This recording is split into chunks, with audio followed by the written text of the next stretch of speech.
अब मैं थोड़ा आपको इसमें कुछ एक्सप्लेन करना चाहता हूं जो बहुत ही उम्दा है, जो परमेश्वर ने कई साल पहले मुझ पे जाहिर किया। आप जानते हैं जानवर कैसे बने? How God create animals. अगर आप नहीं जानते हैं कोई बात नहीं, जानते होंगे, पर अगर आप नहीं जानते हैं तो मैं आपको बताना चाहता हूं। जिस सेम मिट्टी से उससे मनुष्य को बनाया, उसी सेम मिट्टी से उससे जानवरों को बनाया। आप जानते हैं उनके पास भी दिल है, उनको भी गुस्सा आता है, वो भी सोते हैं। उनकी और हमारी बहुत सारी आदतें सेम है। जिस मिट्टी से उसने मनुष्य को बनाया, सेम उसी मिट्टी से उसने जानवरों को बनाया है।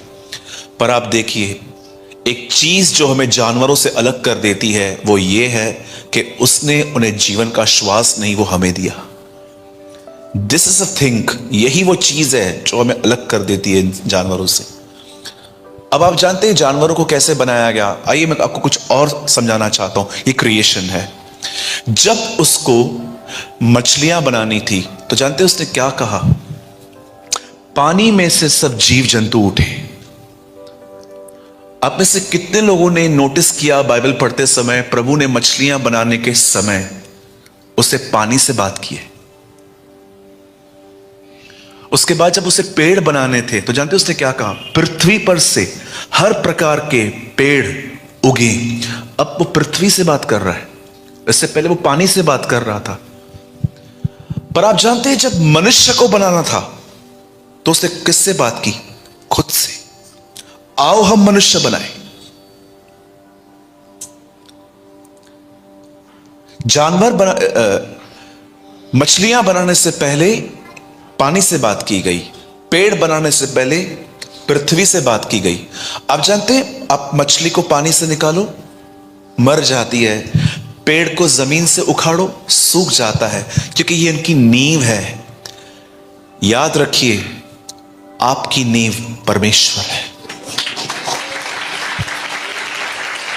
और अगर आप वहां से निकल आएंगे, आप वो नमक बन जाएंगे जो सिर्फ पांव को रोंदने के लिए रखा गया है। ये उनकी नींव है, वो वहां से निकलते हैं, सूख जाते हैं। आपकी नींव जानते हैं कौन है? नींव, फाउंडेशन। यीशु मसीह ने 5, 6, मत्ती 7 प्रचार करने के बाद कहा, यह वो नींव है जिस पे घर बनाओगे तो स्थिर रहेगा, आंधी तूफान हिला ना सकेंगे। यीशु ने अपने जीवन में बहुत कुछ नींव के बारे में बात की। आप जानते हो आपकी और मेरी नींव क्या है? परमेश्वर की उपस्थिति में जीना।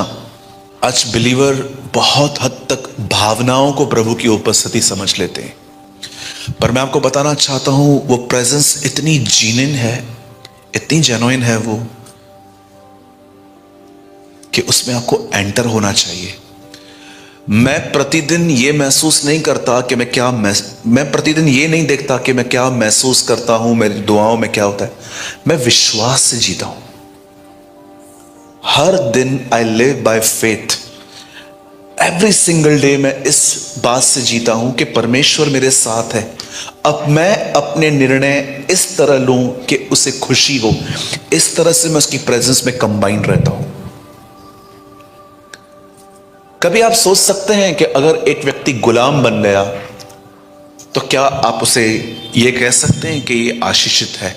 मैं नहीं कह सकता। आप अगर सामने वाले घर में जाओ और अगर आपको एक लड़का मिले वहां पर जो गुलामी में है, गुलाम, तो क्या आप ये कह सकते हो कि ये आशीषित है? पर आप जानते हो बाइबल क्या बताती है? यूसुफ जैसे गुलाम बना, उसके बाद लिखा गया है प्रभु यूसुफ के साथ था और वो आशीषित हुआ। ये किस तरह की प्रॉस्पेरिटी है?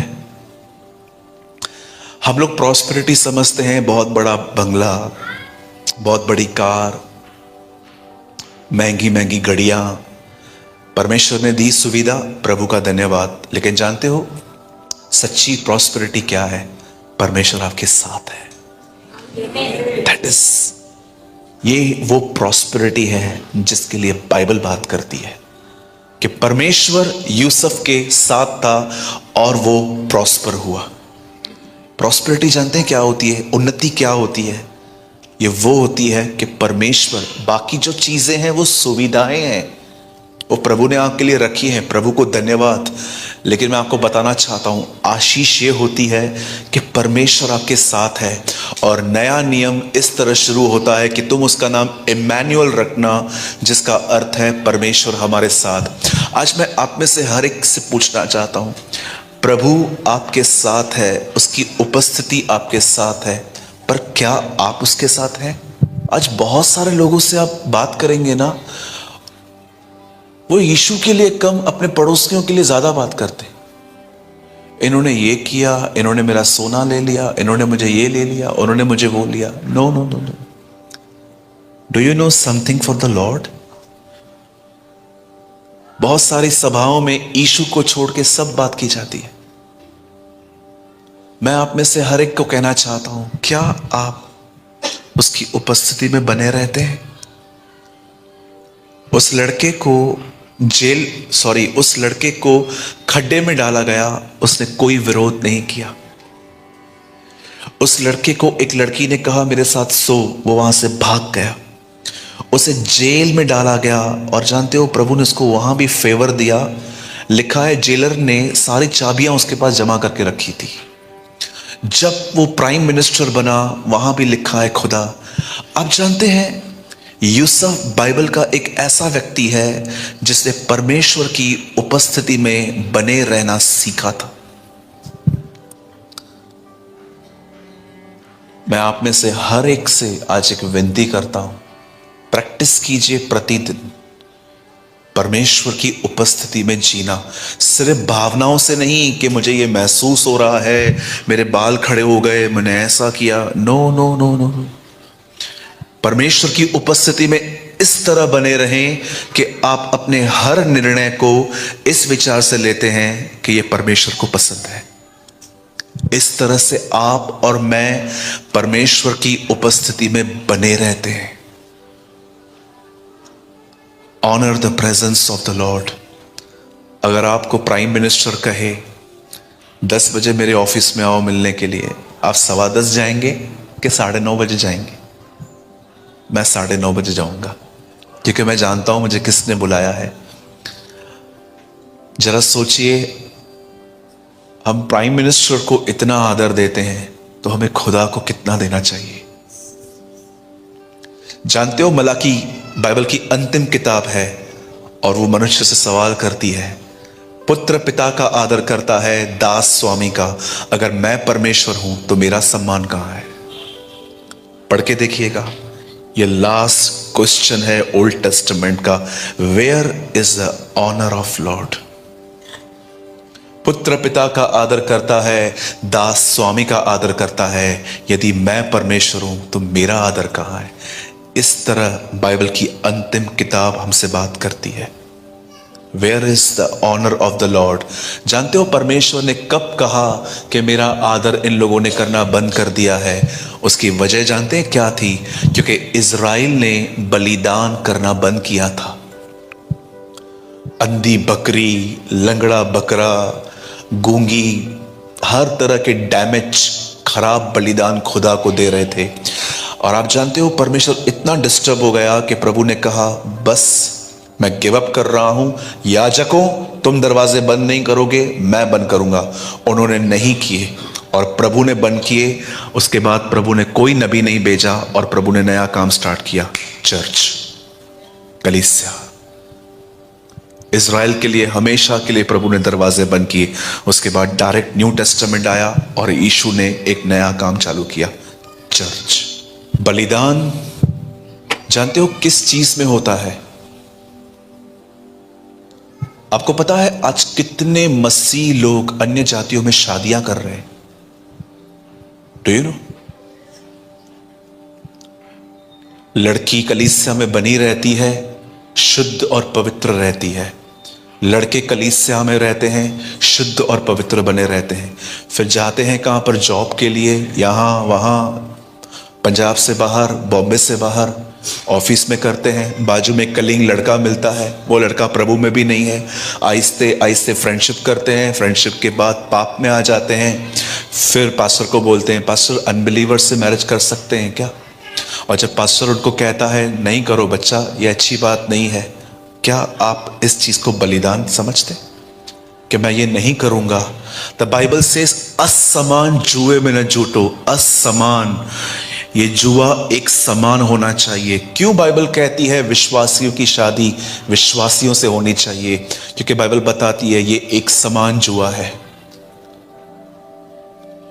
नेहम्याह जब इज़राइल लौटता है तो वो उन लोगों के बाल पकड़ के जिन्होंने अन्य जातियों में शादियां की थी उनको आगे खड़ा करके बोलता है तुम्हें पता नहीं है सुलेमान के साथ क्या हुआ था? अब तक तुम वही गलतियां करते हो। मेरे भाइयों, मेरी बहनों, परमेश्वर के लिए बलिदान करना सीखो। याद रखना, आग हमेशा बलिदान पे गिरती है। पुराने नियम में कभी भी आग कहां वहां नहीं गिरती थी, आग बलिदान पे गिरती थी। बलिदान जानते क्या होता है? एक चीज आपको बड़ी प्यारी लगती है लेकिन आप ये जानते हो कि ये खुदा को पसंद नहीं है और आप उसकी खुशी के लिए उस चीज को त्यागना, आप उस चीज को त्याग रहे हो, ये होता है बलिदान। ये होता है उसकी उपस्थिति में बने रहना। अगर आप इंग्लिश बाइबल रीड करोगे तो आपको पता चलेगा कि जब परमेश्वर आदम से कहता है कि जिस दिन तू ये फल खाएगा तू मर जाएगा, कुछ अलग अलग ट्रांसलेशन के थ्रू पता चलता है कि जब परमेश्वर ने उससे कहा कि जब तू फल खाएगा तो तू मुझसे अलग हो जाएगा, सेपरेट हो जाएगा। बहुत सारी चीजें आपको परमेश्वर से अलग कर देती हैं। अगर इस 2021 साल में अगर आपको किसी चीज की प्रैक्टिस करनी है तो इस चीज की कीजिए, प्रभु की उपस्थिति में बने रहना। Walk in the presence of God, carry the presence of God. और मैं फिर से कहता हूं, प्रभु की उपस्थिति में बने रहने का मतलब सिर्फ ये नहीं है कि आप अपनी भावनाओं को, अपनी फीलिंग्स को आप उसमें बने रहें।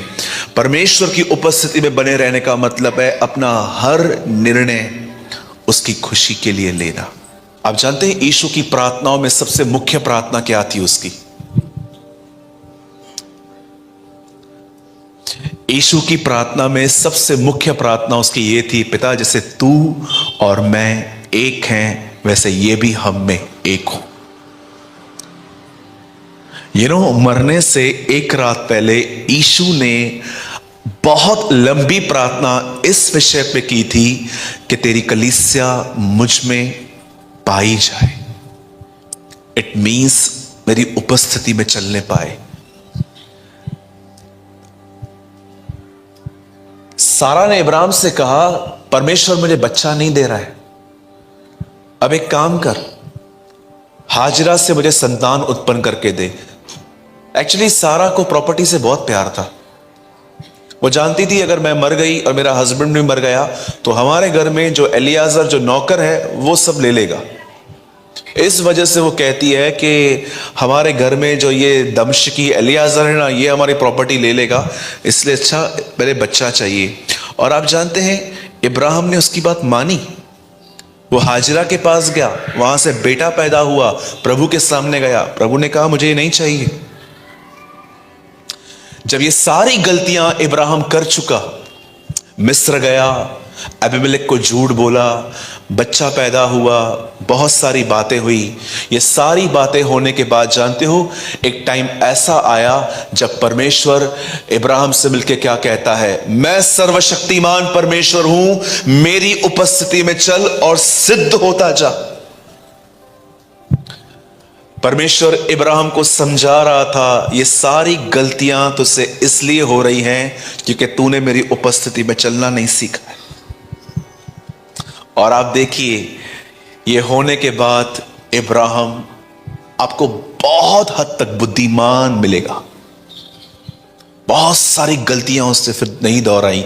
मुझे बहुत पसंद है कि जब वो अपने बच्चे को मारने के लिए जा रहा था, मैं बिलीव करता हूं उसने सारा को जरूर बताया होगा कि प्रभु ने इसको मांगा है। और जब सारा ने उसे रोका होगा तो इब्राहिम ने क्या क्या कहा होगा? अब मैं तेरी नहीं सुनूंगा। मैंने बहुत साल पहले तेरी सुनी थी, लेकिन अब नहीं। आप जानते हैं परमेश्वर ने आदम को अदन की वाटिका से क्यों निकाला? कई लोग कहते हैं फल खाने की वजह से, पर बाइबल में नहीं लिखा है। द बाइबल सेज, प्रभु कहता है तूने जो अपनी पत्नी की सुनी, इस कारण। भाइयों, पत्नी की सुनना बिल्कुल भी पाप नहीं है। मैंने कई बार देखा है पति बुद्धू है, पत्नी बुद्धिमान है। कुछ घरों में मैंने देखा है उल्टा, कि पति बिल्कुल फूलिश है, उसके निर्णय बिल्कुल मूर्खता के रहते हैं।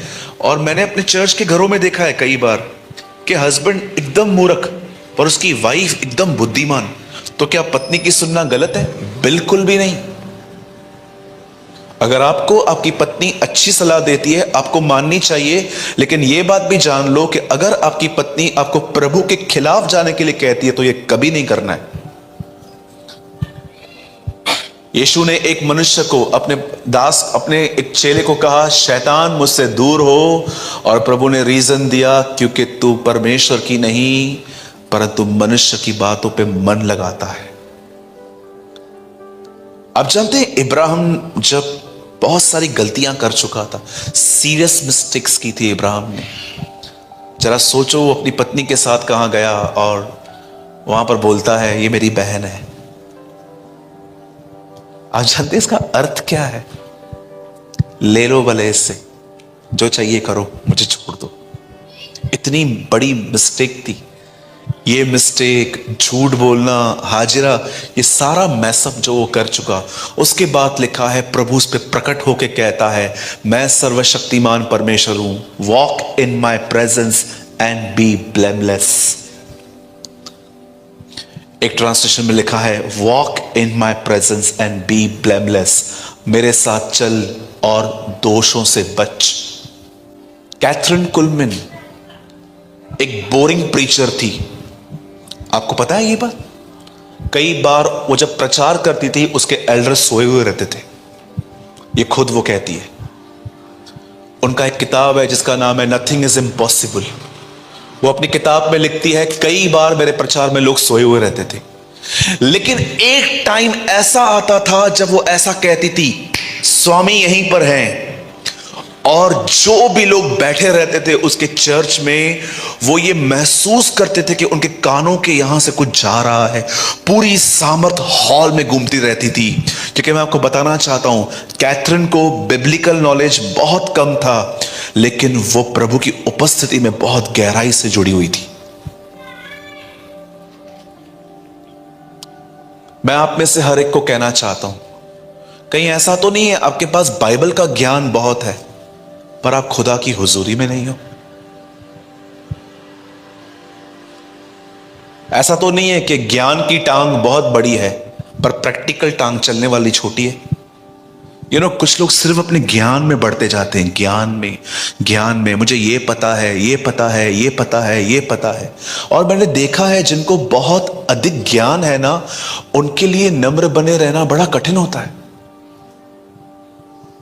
मैं हमेशा कहता हूं अपने चर्च में, ज्ञानी व्यक्ति चुप करे ये बड़ा चमत्कार है। क्योंकि इनको हर जगह पे बोलने की आदत, हर जगह पे। पतरस के पास भी बहुत कुछ पता रहता था, चुप करता ही नहीं था। एलिया और मूसा मिलने आए, बीच में जाके कहता है तंबू बनाओ। वहां लिखा गया है, प्रभु कहता है वह नहीं जानता था कि वो क्या बोल रहा था। होता है ना कभी कभी दो लोग बात करते हैं, बीच में बोलते हैं ना हम लोग, पता ही नहीं चलता है कि उन्होंने पूरा ही नहीं किया, हम चालू हो गए। ज्ञानी व्यक्ति चुप कर। आप जानते हो प्रभु ने आदम को पहली आज्ञा क्या दी? जानना चाहते हैं? ज्ञान के वृक्ष में से मत खाना।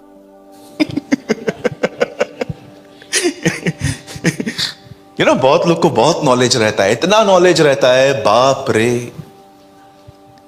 एक आदमी ने कहा, परमेश्वर ने आदम को यह कहा था हवा को टच मत करना। मैंने बोला ये कहां लिखा है? बोला ये प्रकाशन है।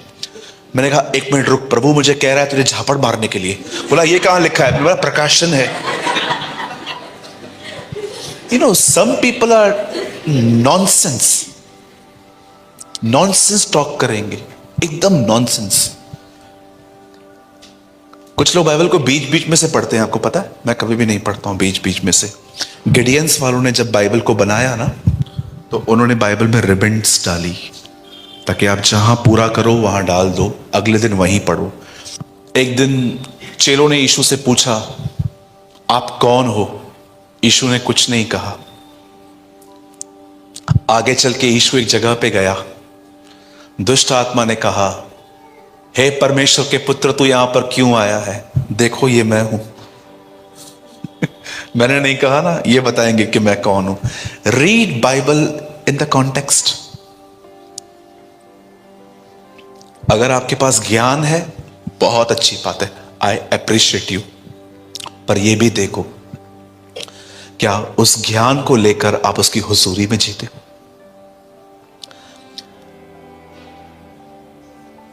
अगर मैं अपने लाइफ में किसी ऐसे व्यक्ति को जानता हूं जिसको देखकर मैं ऐसा कह सकता हूं कि काश प्रभु मुझे इसकी तरह बना ले, तो वो मैं कहता हूं अर्नेस्ट मोल। मैंने हमेशा देखा था, कभी उनकी आंखें खुली ही नहीं रहती थी वर्शिप, हमेशा आंखें बंद रहती थी। आज के वर्शिपर्स खड़े रहेंगे, और जब लड़कियां आई तो इनकी एक्टिंग चालू हो जाती है। हाँ, ये और स्पिरिचुअल। मैं यहां की बात नहीं कर रहा हूं, यहां के लोग बहुत अच्छे हैं। मैं वर्शिप सुन रहा था भाइयों की और मेरी बहनों की। मेरा तो बहुत मन था कि अगर ये लोग कभी बॉम्बे आए तो मैं इनको अपनी चर्च में बुलाऊंगा कि ये लोग आराधना करने आए। मैं यहाँ की बात नहीं कर रहा हूँ, मैं कहीं और की बात कर रहा हूँ। कभी कभी ऐसा होता है। याद रखिएगा, आजकल बहुत सारे लोग वर्शिपर नहीं है, सिंगर्स हैं। There is a different between worshipping and singing. America में एक परमेश्वर के दास गए, वहां पर इतनी ज्यादा म्यूजिक, टिक टिक टिक टिक टिक टिक टिक, उनको छाती में दर्द होने लगा, इतनी म्यूजिक थी। वो बाहर चले गए और अचानक उन्होंने अपनी आत्मा में यीशु को देखा और उन्होंने प्रभु से कहा, मुझे माफ करना, मैं वहां पर नहीं बैठ पाया। प्रभु ने बोला, क्यों? मुझे उनकी वर्शिप समझ में नहीं आ रही थी, इसलिए मैं बाहर आ गया। प्रभु ने कहा, मुझे भी नहीं आ रही थी, इसलिए मैं बाहर आ गया।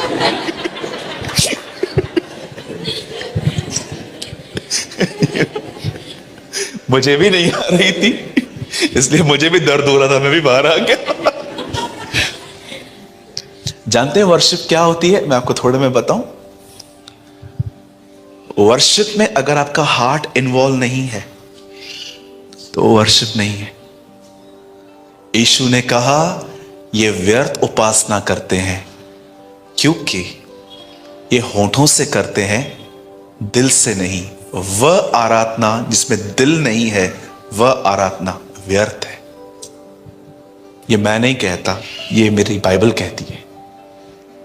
मैं जब परमेश्वर की आराधना करता हूं तो मैं कभी भी मैं म्यूजिक के पीछे नहीं जाता हूं, मैं लिरिक्स के पीछे जाता हूं। अगर आप म्यूजिक ज्यादा बढ़ाओगे, ये मुझे कुछ एक्साइटेड नहीं करता है। मैं शब्दों के पीछे जाके शब्द को पकड़ के उससे प्यार करने की कोशिश करता हूं कि तूने मेरे लिए ये किया है। शाम और सुबह मैं गाता रहूं, जो भी किया तूने मेरे लिए। घोर अंधकार से मैं गुजरूं भी तो चरवाहा तू है क्यों। ये सॉन्ग नहीं है मेरे लिए, ये मेरा जीवन है जो उसने मुझे दिया है। Worship, don't just sing, worship. सिर्फ अपनी ड्यूटी मत निभाइए कि मुझे कलीसिया में गीत गाना है। वर्शिप, लव हिम, अपनी कलीसिया को खुदा की हुजूरी में ले जाइए। That's worship. मैं अच्छा वर्शिपर नहीं हूं, मैं बिलीव करता हूं, मेरे पास अच्छी आवाज नहीं है, फटी हुई आवाज रहती है कई बार, क्योंकि मैं बहुत प्रीच करता हूं। कई बार मेरे घर पहुंचते पहुंचते आवाज होती ही नहीं है मेरे पास। लेकिन मैं साइलेंट वर्शिप करना जानता हूं कि मैं कैसे उससे प्यार करूं। और याद रखिएगा, मैं परमेश्वर से परमेश्वर की आराधना सिर्फ इसलिए नहीं करता हूं कि क्योंकि उसने मुझे पास्टर बनाया है, कभी भी नहीं। मैं इसलिए करता हूं क्योंकि वो मेरे लिए मरा है, उसने मेरे लिए अपनी जिंदगी दी है। मैं गीत गाने की कोशिश नहीं करता हूं, मैं उससे प्रेम करने की कोशिश करता हूं। मरियम मगदलिनी कौन थी? प्रेम करती थी वो उससे। कितनी बड़ी बात है ना, मुर्दों में से जी उठने के बाद यीशु के मुंह से पहली चीज निकली, मरियम मरियम रिबूनी। जब उसको देखती है तो हक करने जा रही थी, बोलता है वेट, मैं बाप के पास नहीं गया हूं, वेट वेट वेट। पहला शब्द मुर्दों में से जी उठने के बाद उसके मुंह से पहला शब्द निकला है मरियम। पतरस नहीं, अंद्रयास नहीं, मरियम। वो पहली बार मुर्दों में से जी उठने के बाद एक ऐसे व्यक्ति के पास गया जो उससे प्यार करती थी। परमेश्वर को आपका ज्ञान नहीं चाहिए ज्यादा, वो चाहता है कि आप उससे प्रेम करने वाले व्यक्ति बने। आज से बहुत साल पहले एक व्यक्ति का एक्सीडेंट हुआ।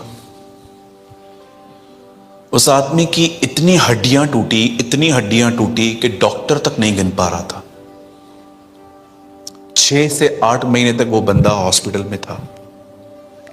पहले के कुछ समय तो वो कोमा में ही था, लेकिन कोमा से बाहर आने के बाद जब उस बंदे को होश आया तो उसने महसूस किया कि अब भी बहुत सारी हड्डियों में दर्द है। डॉक्टर ने उससे कहा, हमसे जितना हो सकता था हमने किया, अब हम इससे ज्यादा कुछ नहीं कर सकते। व्हीलचेयर से वो अपने घर में आया। कंटिन्यू एवरी सिंगल डे वो व्हीलचेयर से निकल के अपने घर पे टहलता था, बाहर चल नहीं पाता था। तब उसे पता चला कि उसके घर से 1 किलोमीटर दूर एक चर्च है, एक पैरिश चर्च है, और वो वहां पर वचन सुनने के लिए गया। वहां पर जो व्यक्ति प्रचार कर रहा था वो इतना प्रभु की प्रेजेंस में चलता था, इतना उसकी हुजूरी में चलता था कि जब वो प्रचार करता था तो लोग छुए जाते थे प्रभु से। और एक मीटिंग अटेंड करने के बाद इस व्यक्ति ने यह महसूस किया कि इसकी हड्डियों में ताकत आ रही है। कंटिन्यू 3 महीने चर्च अटेंड करने के बाद यह व्यक्ति पूरी तरह से चंगा हो गया। और मैं आपको बताना चाहता हूं, उसी आदमी ने एक पिक्चर बनाई, passion of the Christ, Mel Gibson. इसलिए आपने देखा होगा उस मूवी में सबसे पहले यह वचन लिखा गया है, उसी के मार खाने से तुम चंगे हुए हो, by his wounds we are healed. लेकिन वो हमेशा अपनी बायोग्राफी में ऐसा बोलते हैं कि जिस व्यक्ति ने मुझे वचन सुनाया वो व्यक्ति खुदा की हुजूरी में चलने वाला व्यक्ति था। शोर शराबे से कई बार खुदा नहीं होता। कई लोगों को लगता है जहां पर बहुत शोर है वहां पर खुदा है, पर कई बार वो वहां पर नहीं होता। आप में से कितने लोगों ने ये वचन पढ़ा है कि जब यीशु मसीह लाजर की कब्र पे गए तो वो बहुत चिल्ला कर ये दुआ करने लगे, ऐसे बचा, ऐसे बचा, ऐसे बचा, ऐसे बचा, ऐसे बचा। उन्होंने ऐसा कुछ भी नहीं किया। उन्होंने एक वर्ड कहा, लाजरस कम फोर्थ, बाहर आ, और वो बाहर आ गया। याद रखिएगा, सिर्फ चिल्लाने से कुछ नहीं होता, खुदा के साथ संबंध रखिए, एक शब्द में मुर्दे जलाए जाते। Only one word. मैं शालोम फेलोशिप के हर व्यक्ति को यह कहना चाहूंगा, वॉक इन गॉड्स प्रेजेंस, परमेश्वर की उपस्थिति में बने रहिए। फिर से दोहराता हूं, कहीं आप भूल न जाओ, कहीं आपसे छूट न जाए। पौलुस जैसे कहता है, मैं तुमसे फिर कहता हूं, मैं भी आपसे फिर कहता हूं, अपना हर निर्णय उसकी खुशी में लीजिए कि वो क्या चाहता है। हमारा कंफर्ट नहीं है, वो कंफर्ट होना चाहिए हमारे साथ। एक बहन ने कहा, आज की आराधना में मजा नहीं आया। मैंने कहा, किसने कहा कि आराधना आपके मजे के लिए है? आराधना में वो मजा करता है। कई लोग होता है ना, बोलते ना, आज की आराधना में मजा नहीं आया, आज कुछ हुआ नहीं पास्टर। क्या हुआ? क्या चाहिए आपको? आपको किसने कहा आराधना आपके मजे के लिए है? आराधना में वो मजा करना चाहिए उसको जॉय मिलना चाहिए। You know, we are so self centred. मैंने एक दिन प्रचार किया था, प्रभु की तरह बनो। कुछ लोग प्रभु से अलग होकर अपनी परफेक्शन में इतना ध्यान देते हैं कि मुझे प्रभु की तरह बनना है। मैं आपको बताना चाहता हूं, हर चीज उसको केंद्र में रख के की जाती है, तब वो चीज सफल होती है। हर चीज। We are so self centred. आज वचन में मजा नहीं आया, आज दुआ में मजा नहीं आया, आज वर्शिप में मजा नहीं आया। किसने कहा ये सब आपके लिए है? ये सब हम उसके लिए करते हैं। प्रकाशित वाक्य एक ऐसी किताब है जो यहां पर पूरी नहीं होती कि मनुष्य को क्या मिला। बाइबल बताती है, अंत की किताब इससे पूरी होती है कि परमेश्वर को क्या मिला। यशाया नबी लिखते हैं 53वें अध्याय में, अपने अध्याय में वो कहते हैं, उसके दुख उठाने के बाद यहोवा अपने वंश को वापस पाएगा। परमेश्वर को क्या मिलेगा ये देखिए। आज ये चेक कीजिए, खुदा को आपके जीवन से क्या मिलता है, उसे क्या मिलता है। हमेशा चर्च में इसी उपेक्षा में आते हैं, आज कुछ मिलेगा, आज कुछ मिलेगा, आज कुछ मिलेगा, आज पास्टर मुझसे बात करेंगे, आज ये बहन मुझसे बात करेगी, आज वचन ये। कितने लोग ये सोचते हैं, उसे क्या मिलेगा मेरे वचन से? क्या उसे कुछ मिल रहा है आपके जीवन से? बोलो यीशु मसीह की। उसे मिलना चाहिए, उसकी हुजूरी में चलिए। आइए, मैं चाहता हूं आप में से अब सब लोग मेरे साथ बाइबल को ओपन करें। मैं अपना काउंसलिंग यही पूरा कर रहा हूं और मैं चाहता हूं आप में से सब लोग मेरे साथ मत्ती खोलें आज। Please open, sorry, Luka. Please open with me the book of Luke. लूका की किताब और उसका 11 अध्याय, चैप्टर 11, 13th वर्ड। कोई पढ़िए, 13वां वचन। अतः जब तुम बुरे होकर अपने बच्चों को अच्छी वस्तुएं देना जानते हो, तो स्वर्गीय पिता अपने मांगने वालों को पवित्र आत्मा क्यों ना देगा। Thank you brother. आप जानते हैं यहां पर हर बाप को एक वर्ड कहा गया है। आप बाप है ना, पिता।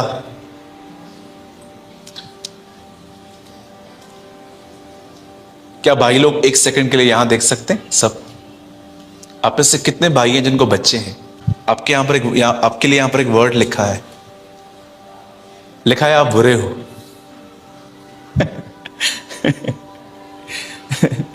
जानते हैं? और बाइबल मेल फीमेल की बात नहीं करती है। आप में से कितनी बहनें हैं यहां पर जिनको बच्चे हैं? हाथ उठाइए। आप जानते हो प्रभु आपको बुरा कहता है। क्यों? किस वजह से? मैंने अपने लाइफ में, अपने कलीसिया में ऐसे भाइयों से मैंने मुलाकात की है, उनका बच्चा एंड्रॉयड फोन यूज करता है, खुद बटन वाला फोन यूज करते। मैं उनको बोलता हूं आप एंड्रॉयड क्यों नहीं यूज करते हो? वो बोलता है वो मैंने अपने बच्चे को दिलाया है। अब मेरी इतनी हैसियत नहीं है कि ये और मैं दोनों एंड्रॉयड यूज करें। मैं ये 1000 रुपए वाला फोन यूज करता हूं, मैंने इसको 15,000। कितना सेक्रीफाइस करती हैं कुछ बहनें, कुछ भाई, सिर्फ इस वजह से कि उनके बच्चों को सारी वस्तुएं मिल सके।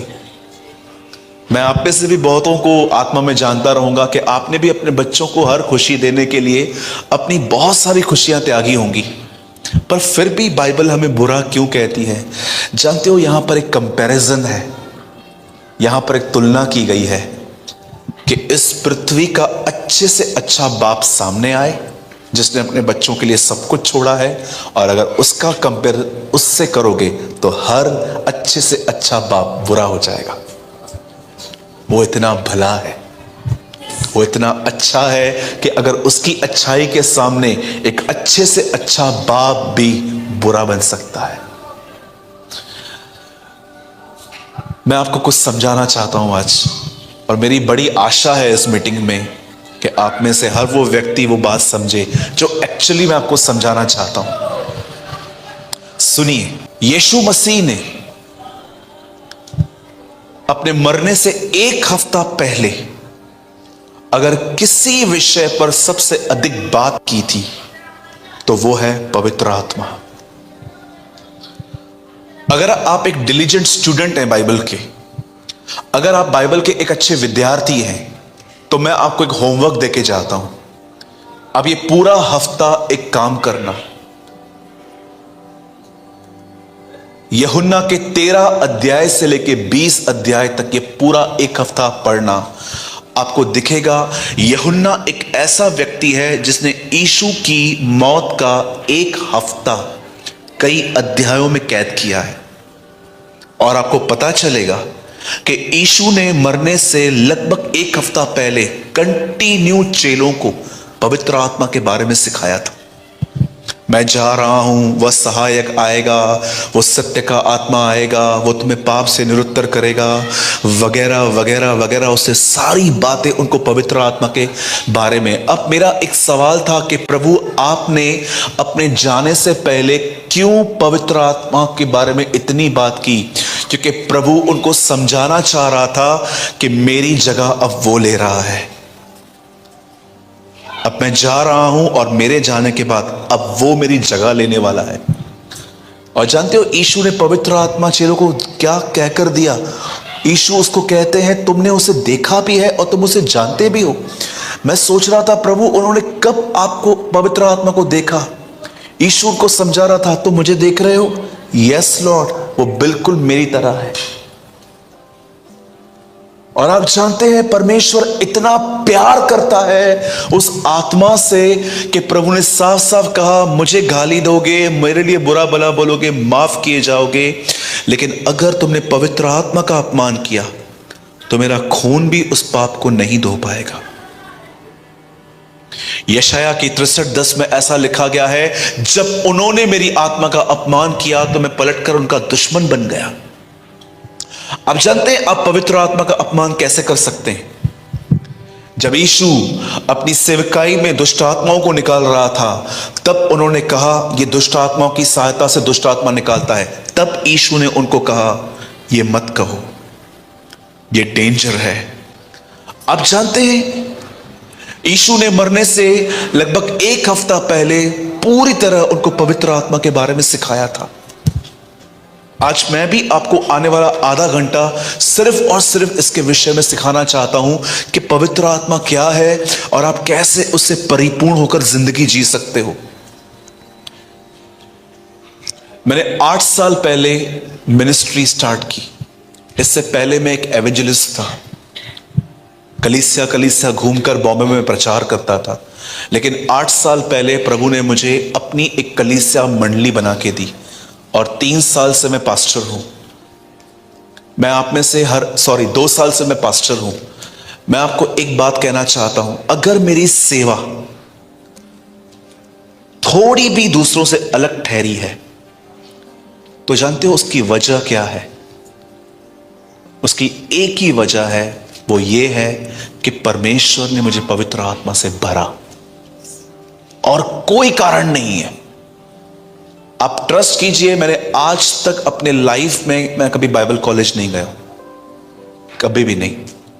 मैं इसके विरोध में भी नहीं हूं अगर कोई जाना चाहता है तो, पर मैं नहीं गया हूं। मैंने जो कुछ भी सीखा प्रभु के कुछ सीनियर लोगों से सीखा और बाइबल में से सीखा। मैंने प्रतिदिन बाइबल का अध्ययन किया। ऐसा कोई दिन नहीं है जब मैंने बाइबल को मिस किया। मेरे घर में किसी की डेथ हो गई तो भी मैंने बाइबल पढ़ी। मेरे घर में शादी थी तो भी मैंने बाइबल पढ़ी। मेरे घर पे कोई मेहमान आए तो भी मैंने बाइबल पढ़ी। कई बार मेरे एक छोटे से घर में जगह नहीं होती थी कई बार बैठने की, मैं वॉशरूम में जाके ढक्कन बंद करके उसके ऊपर बैठ के पढ़ता था। लेकिन मैंने कभी भी परमेश्वर के वचन को इग्नोर नहीं किया। मैंने दुआ को कभी भी ना नहीं कहा। मैंने कुछ परमेश्वर के लोगों से यह बात सीखी थी कि परमेश्वर का वर्ड पढ़ना, उसे समझना कितना इंपॉर्टेंट है। और आज मैं आपको थोड़ा समझाना चाहता हूं पवित्र आत्मा कौन है, आप उससे कैसे भर सकते हो, और जब आप भर जाते हो तो आपका जीवन कितना असाधारण होता है। और मैं आपको सच कहता हूं, याद रखिएगा इस बात को, बेदारी तब नहीं आई जब यीशु आया, बेदारी तब आई जब पवित्र आत्मा आया।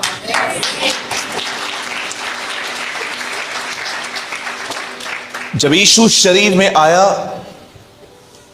तब उससे लोगों को बहुत कुछ बताया, पर उसी पब्लिक ने, आप में से कितने लोगों ने यह बात नोटिस की, जब तक उसके हाथ में मछली और रोटी थी सब कहते थे ये हमारा राजा है, और जब उसने खिलाना बंद कर दी उसी पब्लिक ने कहा उसे क्रूज पे चढ़ा दो।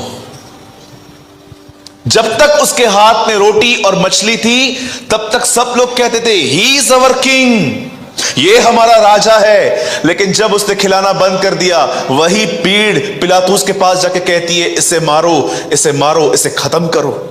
बेदारी तब आई जब पाखरू उतरा। वेल्स में रिवाइवल तब आया जब पवित्र आत्मा उतरा था। नाइजीरिया में कब रिवाइवल आया? जब पवित्र आत्मा उतरा रेनॉल्ड पर। मैं आप में से हर एक को कहना चाहता हूं, आप में से बहुत सारे लोग यहां पर हो सकते हैं जिनको बाइबल की हर आयत का अर्थ पता है, पर आज सवाल यह है, are you filled with Holy spirit?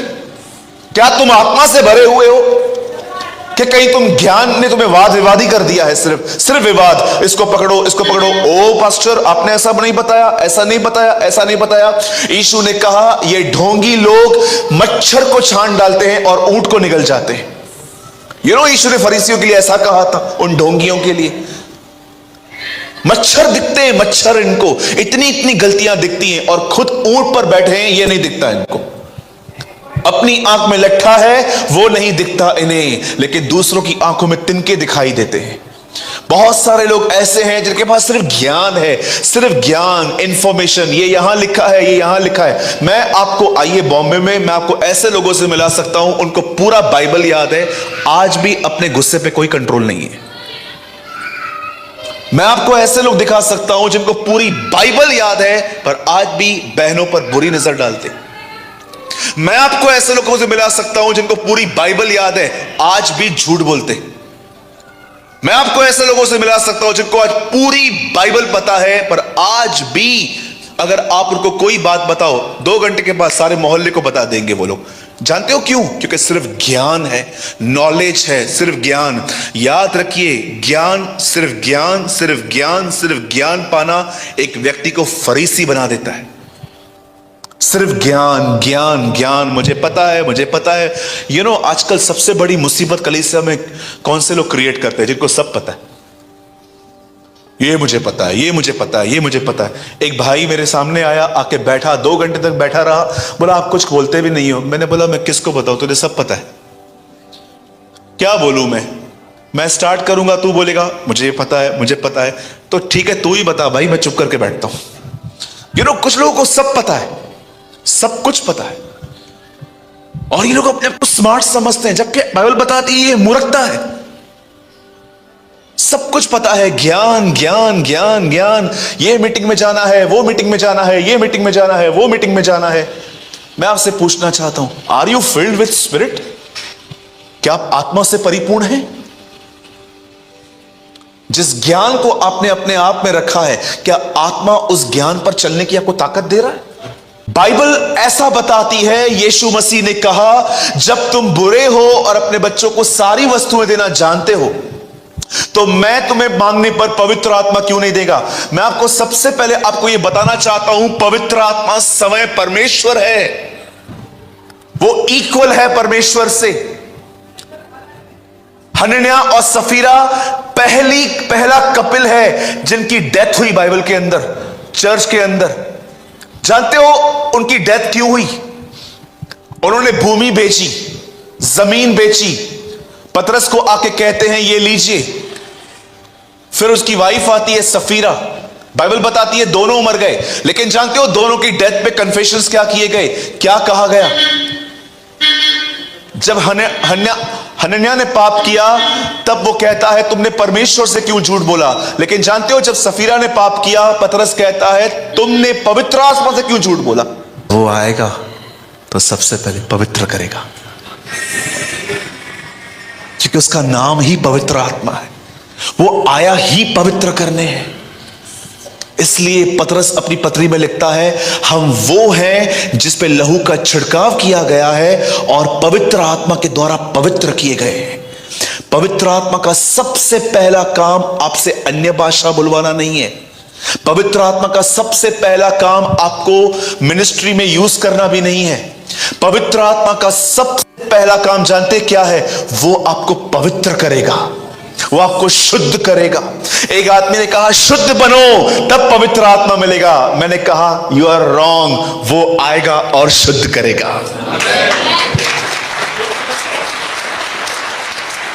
अगर वो आपको डे बाय डे पवित्र नहीं कर रहा, आपकी आंखों में, आपके बोलने में, आपके चाल चलन में, तो मैं आपको बताना चाहता हूं आपके पास पवित्र आत्मा नहीं है। आपको मांगना चाहिए खुदा से। और बाइबल बताती है, वादा कर रहा है यीशु, तुम बुरे हो ना, बरोबर अपने बच्चों को ब्रेड, बटर, ऑमलेट सब कुछ देते हो ना, तो वो जो ऑलरेडी अच्छा है वो क्यों नहीं देगा।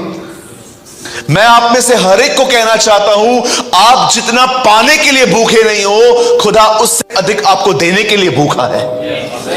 लेकिन जानते हो प्रॉब्लम क्या होती है, हम हाथों को ढूंढ रहे हैं आजकल। पास्टर जी हाथ रख दीजिए, पास्टर जी पांव रख दीजिए, पास्टर जी ये रख दीजिए। कितने लोग हैं जो खुदा से डायरेक्ट मांगते हैं। क्या लिखा है परमेश्वर के वचन में, यह वह तेल है जो हारून के सर पे उंडेला गया और दाढ़ी से बह निकला। याद रखना, अभिषेक हमेशा सर से आता है, सर यीशु है। Anointing always come from above. In trends के पीछे जाना बंद कर दीजिए। हाथ रखो, पांव रखो, पूरे आ जाओ। पास्टर जी हाथ रखिए, ऑयल डाल दीजिए, ये कर दीजिए, वो कर दीजिए। बाइबल ऐसा बताती है, यह वह तेल है जो हारून के सर पे उंडेला गया और दाढ़ी से बह निकला और नीचे तक गया। अभिषेक हमेशा सर यीशु है कलीसिया का, वो वहां से आता है। आजकल लोग हर जगहों पे किसी को भी देखेंगे ना, एक पास्टर आया है, हाथ तो रख दो। एक आदमी ने तो इतने हाथ रखवाए हैं, यहां के बाल ही गुम हो गए हैं उसके। कुरनेलियुस पतरस के पैरों पे गिरा। पतरस ने ऐसा नहीं कहा आयुष्मान भव। पतरस इसको खड़ा किया, बोला ये क्या कर रहा है तू, मैं भी तेरे समान सुख दुख भोगी मनुष्य हूं, उठ खुदा को प्रणाम कर। 95 की उम्र में भी यूहन्ना गलतियां कर रहा था। स्वर्ग में यूहन्ना के सामने, एंजल के सामने झुक रहा था। एंजल से बार बार उठा के कहता है, तू ये क्या कर रहा है, मैं भी तेरे समान परमेश्वर की आज्ञाओं को मानता हूं। मनुष्य के पैरों को मत पड़िए। और कोई आदमी अगर आप पैर पड़ रहे हो, आपके ऊपर हाथ भी रख रहा है, भागो वहां से, दूर हो जाओ वहां से। मैं अपनी कलीसिया के अंदर बहनों से हाथ नहीं मिलाता हूं और पैर पड़ना। ट्रस्ट में, मैं एक बार एक प्लेस पे था पंजाब, एक बूढ़ी औरत ने मेरे पैर पड़े। मैं बोला था प्रभु ये क्या है। मैंने बोला बहन आप क्या कर रहे हो, मेरे पैर पड़ रहे हो, मैं घर में झगड़े करता हूं, आपको मेरे जीवन पता है कि आप मेरे पैर पड़ रहे हो। मैं कई बार अपने घर में झगड़ा करता हूं, चिल्लाता हूं मेरे घर पे, और आप मेरे पैर पड़ते हो। फिर मैंने उस पास्टर को जो लिया, मैंने बोला कितने टाइम से चर्च चला रहे हो। बोला 6 साल से। मैंने बोला ये बेसिक नहीं सिखाया अपने कलीसिया में कि पैर नहीं पड़े जाते। ओ माफ कर दो पास्टर जी। मैंने बोला ब्रदर, अति पवित्र स्थान में बाद में जाएंगे, पहले बाहरी आंगन में रहना सीखो। एक परमेश्वर के दास थे, ऐसा व्यवहार किया गया था। 100 साल पहले की बात बता रहा हूं। मीटिंग पूरी हुई, सब आ गए सामने, हाथ रखो। जानते हो उन्होंने क्या कहा, मेज पे खाना पड़ा था, अब चूरन खाने क्यों आए हो। डू यू नो, मेज पे खाना रखा था मैंने, वो नहीं खाया, अब चूरन खाने आए हो। आप बोल सकते हो अपनी मंडली से ऐसा। आप जानते हो ये चंगाइयां चूरन में आती हैं। यीशु ने क्या कहा, बच्चों की रोटी कुत्तों को नहीं देते। उस औरत ने क्या कहा, चलेगा वो बचा कुचाई खा लेंगे। चंगाइयां चूरन में आती है। खाना जानते क्या है, उसकी तरह जीना, बी लाइक हिम। टेबल पे खाना पड़ा था और अब चूरन खाने आए हो। 100 साल पहले एक परमेश्वर के दास ने ऐसा अपनी कलीसिया को कहा कि मैं तुमको प्रचार कर रहा था, खाना दे रहा था, यीशु की तरह बनना सिखा रहा था, और लास्ट में सब प्रचार पूरा होने के बाद बस हाथ रख दो, दुआ कर दो, ये कर दो, वो कर दो। मैं आपसे पूछना चाहता हूं, जब आपके पास्टर प्रचार कर लेते हैं, लास्ट तक आपको 3-4-1 मिनट तक याद रहता है? बहुतों को याद नहीं रहता है। यहां से निकल जाएंगे, फोन पे लग जाएंगे, वही सब मगजमारियां, वही सब पैसों के पीछे। कितने लोग हैं जो वचन को अपने अंदर थाम के चलते हैं। अरे मैं आपको सच कहता हूं, यहां पर प्रचार करने से पहले हमें कितनी मेहनत करनी पड़ती है वो खुदा जानता है। रात रात भर हम घुटनों पर बैठे रहते हैं एक शब्द को पाने के लिए, और कई लोग उसे ठट्ठों में उड़ा के लेके जाते हैं। याद रखिएगा, God can not be mocked. The Bible says परमेश्वर ठट्ठों में उड़ाया नहीं जाता। Respect and honour the word of the Lord. प्रभु के वचन का आदर करें। मैं आपको सच कहता हूं, बहुत समय जल्द आने वाला है जब परमेश्वर का वचन प्राप्त नहीं होगा। बहुत जल्द आने वाला है। आप जानते हो, बाइबल ऐसा बताती है, परमेश्वर का आत्मा स्वयं परमेश्वर है और वो मांगने से मिलता है। जितना उससे मांगेंगे। आप जानते हो, एक आदमी में एक समय कितनी दुष्ट आत्मा रह सकती है? 2000। अब जरा सोचिए, अगर एक आदमी में 2000 दुष्ट आत्माएं रह सकती हैं, तो पवित्र आत्मा की भरपूरी कितनी रह सकती है? इसलिए यीशु ने कहा, परमेश्वर आत्मा नाप नाप के नहीं देता। तुम्हें जितना चाहिए वो तुम्हें उतना दे सकता है। तुम जितना उठा सकते हो वो उतना दे सकता है तुम्हें। कैथरीन कुलमन की सभाओं में एक बहन आके कहती है, मेरे लिए प्रार्थना कीजिए कि मैं पवित्र आत्मा से परिपूर्ण हो जाऊं। कैथरीन सिस्टर ने कहा, ठीक है, मैं करूंगी। अगले हफ्ते वो बहन फिर से आई और अब आकर कहती है, अब और मेरे लिए प्रार्थना मत करना। कैथरीन ने बोला, क्यों? बोला, जब से तूने प्रार्थना की है मैं इतना भर चुकी हूं कि अब मैं उसे संभाल नहीं पा रही हूं। आप कितना उसको कैरी कर सकते हैं, यह आपके ऊपर है। मेरे भाइयों, मेरी बहनों, जब आप उससे भर जाओगे तो मैं आपको बताना चाहता हूं, एक अनुभव आप में से हर एक को मिलेगा। मैं नहीं कहता हूं कि जरूरी है कि आप अन्य भाषा ही बोलोगे, आप प्रोफेसी करोगे, लेकिन एक अनुभव जो मैंने और मेरी कलीसिया के सभी लोगों ने अनुभव किया था, मैं कहता हूं ये आपको भी मिलेगा। और अब मैं उसका प्रचार आपको 10 मिनट में कर देता हूं। बाइबल ऐसा बताती है, एक ऐसा समय आया, There was a time when God called a man Abraham। Bible ऐसा बताती है कि परमेश्वर ने एक व्यक्ति को अपने पास बुलाया, उसका नाम इब्राहिम था। और जब परमेश्वर ने इब्राहिम को बुलाया तब परमेश्वर ने उसे कुछ वादे किए, कुछ प्रॉमिसेस किए। जब भी परमेश्वर आपको बुलाएगा, वो सिर्फ आपको बुलाएगा नहीं, वो आपसे कुछ वादे भी करेगा। वचन कहता है, जब उसने उससे वादे किए, प्रभु ने उससे कहा, मैं तुझे एक संतान दूंगा। परमेश्वर ने उससे कहा कि मैं तेरे द्वारा उसकी जातियां पैदा करूंगा। ये सब हो जाने के बाद जानते क्या हुआ? बाइबल ऐसा बताती है, इब्राहिम को एक लड़का पैदा हुआ, उसका नाम इसहाक रखा गया। बड़े ध्यान से सुनिएगा, मैं 10 मिनट में संदेश को पूरा कर दूंगा। इसहाक ने एक शादी की जिसमें रिबेका के साथ, उसमें से वहां पर 2 बच्चे पैदा हुए, एसाव और याकूब। और आप सभी जानते होंगे, याकूब के 12 बेटे थे और ये 12 गोत्रों में फैल गए। 12 ट्राइब्स ऑफ इजराइल कहते हैं इसे इंग्लिश में। और ये सारे लोगों को यूसुफ ने मिस्र में बुलाया और इनकी पालन पोषण की। ये बहुत लोग बढ़ गए, लेकिन हुआ जानते हैं क्या? सीजन्स बदल गई। जो राजा यूसुफ को जानता था वो मर गया, और जब दूसरा राजा आया तब बाइबल कहती है वो यूसुफ को नहीं जानता था और उसने उन लोगों को बड़ा दुख दिया। आप जानते हो, जब उन्होंने बहुत दुख पाया, इतने सारे लोगों ने 400 साल तक उन्होंने गुलामी की। 400 साल के बाद परमेश्वर के 430 साल के बाद प्रभु ने उनके पास एक व्यक्ति भेजा, उसका नाम था मूसा।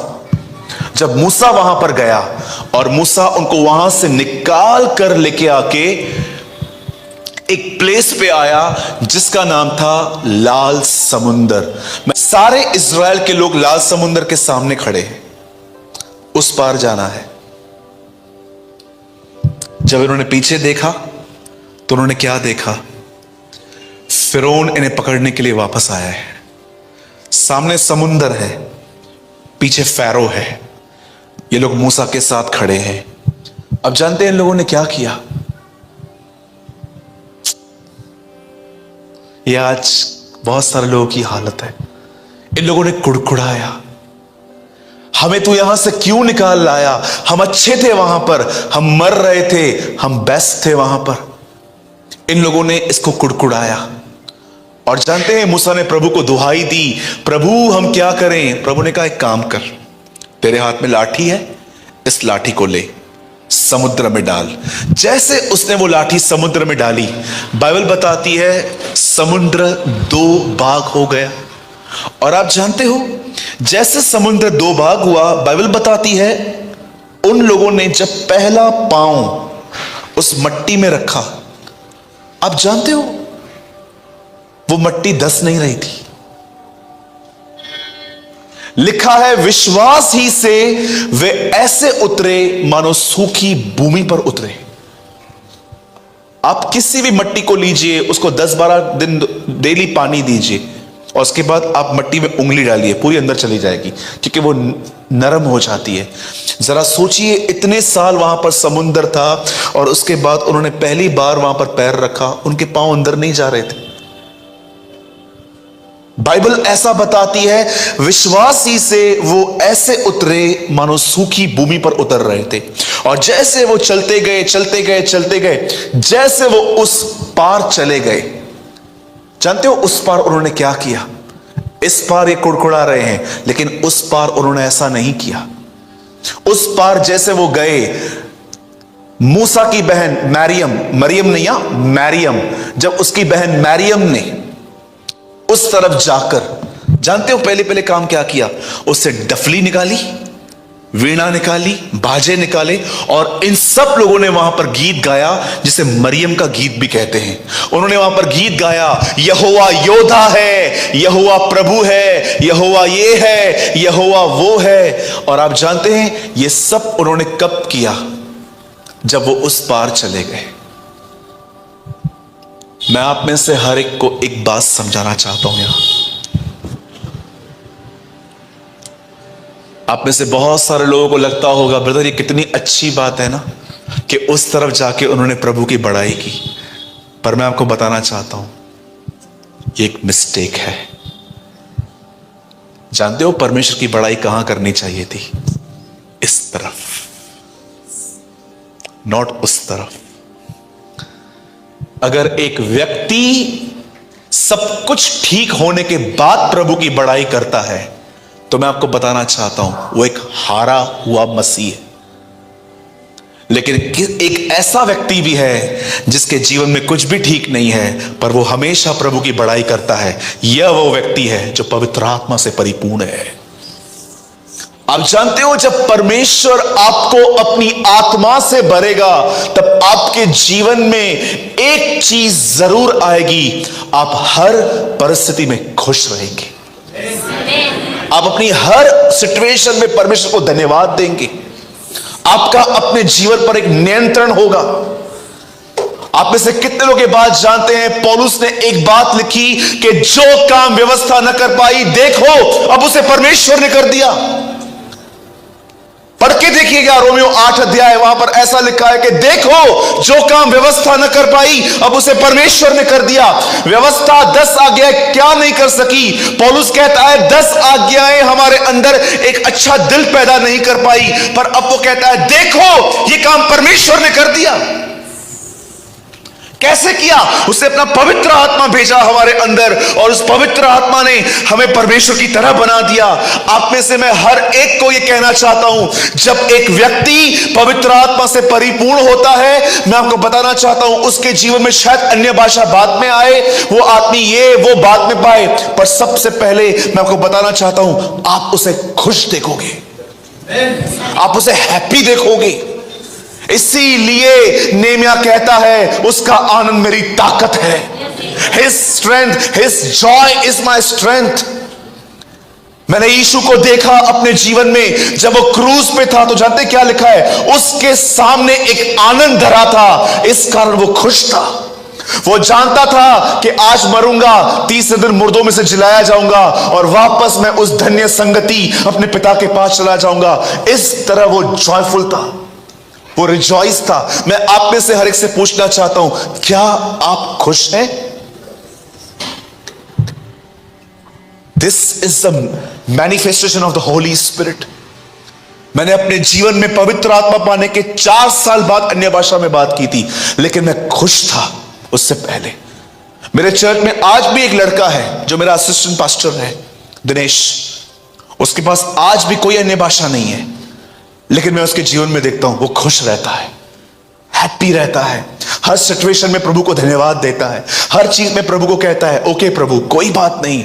मुझे परमेश्वर कई बार कहता है, हमेशा इस बात को याद रखना सूरज, मैंने पुराने नियम में परमेश्वर अपनी ताकत जो थी वो लाल समुद्र को 2 भाग करने में दिखाई, दानियल के सिंहों को मुंह बंद करके दिखाई, यरीहो की शहरपनाह तोड़ के दिखाई, पर नए नियम में मैंने अपनी सामर्थ मनुष्य में दिखाई है, इंसान में दिखाई है। इसीलिए पतरस कहता है परमेश्वर की सामर्थ उनके लिए है जो भक्ति में जिंदगी बिताना चाहते हैं।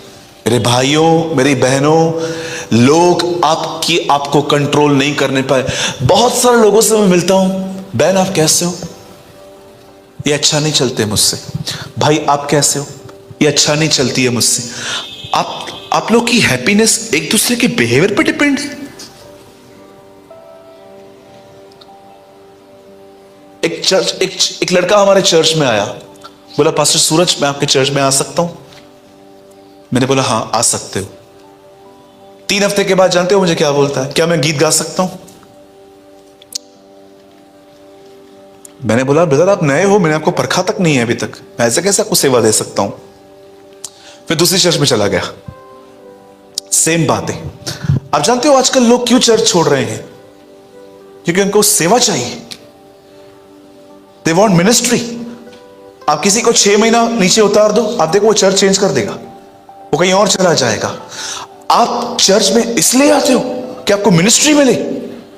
आपकी खुशियां इस बात पे निर्भर हैं, बिहेवियर्स पे। ये मेरे से अच्छा नहीं चलते, ये मेरे से अच्छा नहीं चलते। मैं सालों पहले ऐसे जीवन को त्याग चुका हूं। आपकी खुशी लोगों पर निर्भर नहीं होनी चाहिए, आपकी खुशी पवित्र आत्मा की परिपूर्णता पे होनी चाहिए।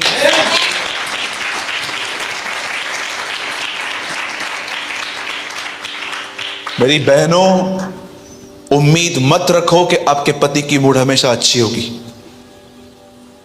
मेरे भाइयों, हमेशा ये मत सोचो कि आपको घर में हमेशा आपकी वाइफ वेलकम करेगी। आजकल बहुत लोग अपने मूड के हिसाब से चलते हैं। वो खुश रहेंगे तो आपको खुश रखेंगे, दुखी है तो वो दुखी करेंगे आपको। मैं आपको कहना चाहता हूं, इन इमैच्योर थिंग्स से बाहर आइए and depend on the Lord. परमेश्वर, आप जानते हो 9 दानों में 10 दानों में एक छोटा सा जो फल है वो आनंद है। मैं आप में से हर एक को कहना चाहता हूं, सॉरी मैं पास्टर की प्रेजेंस में ये बात कह रहा हूं, आप सारी वर्शिप टीम को भी कहता हूं, जब भी आप वर्शिप करने के लिए आते हैं, be filled with Holi spirit, आत्मा से परिपूर्ण होकर यहां खड़े रहे। मैं आप में से हर एक को कहना चाहता हूं, इस प्रचार को सुनने के बाद मैं आपसे विनती करता हूं, अपने घरों में जाएं और खुदा से मांगे। प्रभु, आज वो ब्रदर आए थे बॉम्बे से, वो बता के गए हैं मांगने से मिलता है। प्रभु जब तक नहीं देगा उस विधवा की तरह मांगता रहूंगा, मुझे दे प्रभु, मुझे दे प्रभु, मुझे दे। और एक टाइम ऐसा आएगा आपके लाइफ में, आपको सच कहता हूं, आप सिर्फ ये नहीं कहोगे प्रेज द लॉर्ड। जानते हो प्रेज द लॉर्ड कहने का मतलब क्या होता है? See, come in a reality, don't just be in a theory. जानते हो प्रेज द लॉर्ड करने का मतलब क्या होता है? ब्रदर प्रेज द लॉर्ड,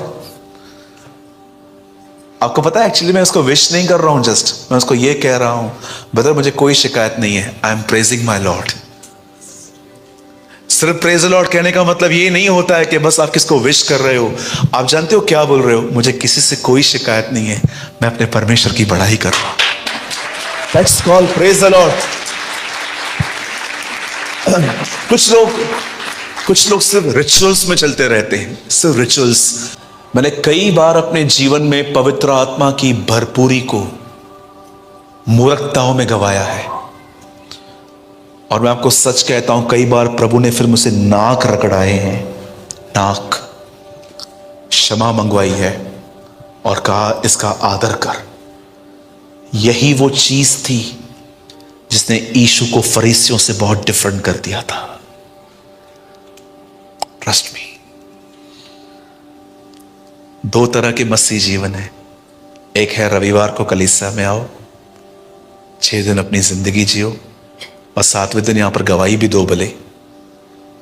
एक ये जीवन है। लेकिन दूसरा जीवन है हर दिन खुदा के साथ रहना। ये भूल जाइए सबत का दिन कौन सा है। हर दिन सबत का दिन है। कुछ लोग लड़ते रहते हैं ना, बताओ सबत का दिन कौन सा है, सैटरडे के संडे। मैं बोलता हूं थर्सडे, क्या करेगा। एक दिन मैं चर्च में था और मैंने प्रचार किया तो एक भाई ने आके कहा सब का दिन कौन सा है। मैंने बोला ब्रदर ये जानना जरूरी नहीं है कि सब का दिन कौन सा है, ये जानना जरूरी है क्या हम सब में एंटर हुए। बाइबल बताती है तुम जानते हो कि अब भी परमेश्वर के लोगों के लिए सब्त बाकी है, तो उसमें जाने का प्रयत्न करो। Be practical, don't just live in a theory. सिर्फ तालियां बजा के अन्य भाषाओं को बोलने में सिर्फ संतुष्ट मत रहिए। नो प्रॉब्लम, नो डाउट, अन्य भाषा परमेश्वर का एक महान वरदान है, हमें बोलना चाहिए। मैं बोलता हूं, मैं आपको भी इंकरेज करता हूं कि आप भी बोलिए, लेकिन सिर्फ इसमें संतुष्ट मत रहिए। परमेश्वर को कहिए प्रभु मुझे सर के बाल से लेके पैर के नाखून तक आत्मा से भर, मुझे इतना भर प्रभु, मुझे इतना भर कि मैं खुश रहूं आपके साथ, आनंदित रहूं, मेरी आंखें आपको निहारती रहें। आप जानते हैं ऐसे लोगों को क्या रिवॉर्ड मिलने वाला है। बस मैं सिर्फ 2 मिनट लूंगा आपके। ऐसे लोगों को क्या रिवॉर्ड मिलने वाला है। आप जानते हैं एक दिन आएगा बहुत जल्द, आप और मैं सो जाएंगे प्रभु में। जैसे आप सो जाएंगे ना, आपकी आत्मिक आंखें खुलेंगी और आप देखेंगे कि एक रथ आपको लेने के लिए आएगा। आप उसमें बैठोगे, प्लैनेट्स देखोगे, ग्रह देखोगे, सब देखोगे और आप हमेशा वहां चले जाओगे। और जानते हो जैसे आप वहां पर पहुंचोगे, आपके दरवाजे पे आपका स्वागत कौन करेगा? इब्राहिम। वो आपके स्वागत में खड़ा होगा और जैसे आप आओगे इब्राहिम आपका स्वागत करेगा। आप अंदर जाओगे, आपको यर्मिया मिलेगा, आपको डैनियल मिलेगा, आपको पौलुस मिलेगा, आपको पतरस मिलेगा। सब आपको गले लगाएंगे, आपको कहेंगे come come, we welcome you in God's kingdom, आजा आजा तू अंदर आजा। लेकिन मैं आपको सच कहता हूं, सबसे मिलने के बाद भी आपको संतुष्टि नहीं मिलेगी, क्योंकि आपने अब तक उसको नहीं देखा है। और आप जानते हैं जब वो आपके सामने आएगा, उसके हाथ में मुकुट होंगे, वो आपको पहनाने के लिए आएगा। पर मैं आपको सच कहता हूं, आपका ध्यान मुकुट में जाएगा ही नहीं। जिसने उसका चेहरा देख लिया, वो उसको मुकुट क्या अच्छा लगेगा। यू नो, मरियम मगदलिनी स्वर्गदूतों के सामने ऐसे खड़े होकर बात करती थी कब्र पे। मैंने प्रभु से कहा, प्रभु हम लोग वहां पर होते तो हम लोग क्या करते? स्वर्गदूत रुकना, एक मिनट, वन सेकंड। मरियम उनसे बात कर रही थी और मरियम कोई इंप्रेस नहीं हो रही थी। मैंने एक दिन प्रभु से पूछा था, प्रभु मरियम स्वर्गदूतों को देख के खड़ी नहीं रही, इंप्रेस नहीं हुई। प्रभु ने कहा कैसे होगी, जिसने मुझे देख लिया है उनको स्वर्गदूत भी इंप्रेस नहीं कर सकता। और आप जानते हैं उसके बाद हम स्वर्ग की उस दुलारे से मिलेंगे, द डार्लिंग ऑफ हेवन। और वो आपके सामने आ जाएगा, वो आपको गले लगाएगा। जब आप अपना सर उसके छाती पे रख के रोएंगे, उस समय वो आपके आंसुओं को पोंछ देगा। तब प्रकाशित वाक्य का वो वचन पूरा होगा, उसने हमारे सारे आंसू पोंछ दिए। और आप जानते हैं उसके बाद वो आपका हाथ पकड़ेगा और आपसे कहेगा चल, मैं तेरे स्वर्गीय पिता से मिलवाता हूं। और वो हमें ले जाएगा। ये उन लोगों का रिवॉर्ड है जो इस अर्थ पे आत्मा से परिपूर्ण होकर जीते थे। उन्होंने अपने आप को अलग कर दिया था। मेरे भाइयों, मेरी बहनों, मैं जाने से पहले एक लास्ट लाइन बोल के जाता हूं। आई डोंट नो खुदा मुझे फिर कब लेकर आएगा, आई रियली डोंट नो, पर मैं एक लाइन आपको बोलने के लिए जाता हूं। अगर अपने जीवन में खुदा के लिए कुछ करना चाहते हो कि उनके वीडियोस से जो इम्पोर्टेंट मैसेज तो आपको एक काम करना पड़ेगा, कि 20 मिनट 30 मिनट के होंगे, मैं बलिदान। 1.5 घंटे 1 घंटे की वीडियोस में से 20 याद रखना, की जो इम्पोर्टेंट मैसेज ब्रदर प्रेमानी की ये आखिरी लाइन है करता हूँ। तो आप लोगों के लिए। आपको ये सीरीज अच्छी लगती अगर आप सच में सीखते होंगे खुदा के लिए कुछ करना चाहते हो मैंने सर की 1.5 घंटे की तो एक चीज आपको प्रतिदिन करनी पड़ेगी, मैसेज होता है। वो है बलिदान। कहना चाहता हूँ कि उनका हर और अगर आप जानना चाहते हो बलिदान क्या है, बहुत इंपॉर्टेंट है और हमारे जीवन याद रखना, प्ले करता है। जो परमेश्वर बलिदान आपसे चाहता है सारे के सारे पॉइंट्स इंपॉर्टेंट है, बट उनसे भी ज्यादा इंपॉर्टेंट वो है पॉइंट होता है, मैं आपके साथ शेयर करता हूँ। और आपका समय है, इन वीडियोस को देखते हो, आप चाहो तो मेरे योर साथ टाइम। जाकर इस चैनल पे जाकर जिसके पास समय नहीं है खुदा के लिए, सूरज पे खुदा के पास उनको देने के लिए पवित्र आत्मा भी नहीं है।